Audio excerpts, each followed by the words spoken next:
فإنك إن قلت ذلك إن مت في تلك الليلة كتب لك جوار من النار.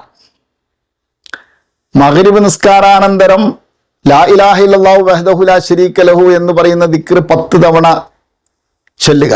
ശേഷം ഉടനെ തന്നെ താമസം വിന അല്ലാഹുമ്മ അജിർനി മിനന്നാർ, പടച്ചവനെ എനിക്ക് നീ നരകത്തിൽ നിന്ന് കാവൽ നൽകണമേ എന്ന് പറയുന്ന നരകമോചനത്തിന്, നരകത്തിൽ തൊട്ടുള്ള കാവൽ തേട്ടം 7 തവണ ചൊല്ലുക. മഗ്രിബ് നിസ്കാരാനന്തരവും സുബഹി നിസ്കാരാനന്തരവും ഈ 2 ദിക്റുകളും പതിവാക്കേണ്ടതാണ്. മഗ്രിബ് നിസ്കാരത്തിന് ശേഷം 7 തവണ അല്ലാഹുമ്മ അജിർനി മിനന്നാർ എന്ന് ഒരാൾ പറയുന്ന പക്ഷം അദ്ദേഹം ആ രാത്രിയിൽ മരണപ്പെട്ടു പോകാൻ അള്ളാഹു വിധിച്ചിട്ടുണ്ടെങ്കിൽ നരകത്തിൽ നിന്നുള്ള കാവലോടുകൂടെ ആയിരിക്കും അദ്ദേഹം മരിക്കുക എന്ന് ഹദീസിൽ വന്നിട്ടുണ്ട്. നമ്മൾ ഭാഗ്യം കിട്ടാൻ വേണ്ടി ശ്രമിക്കുക. അള്ളാഹു സഹായിക്കുമാറാകട്ടെ.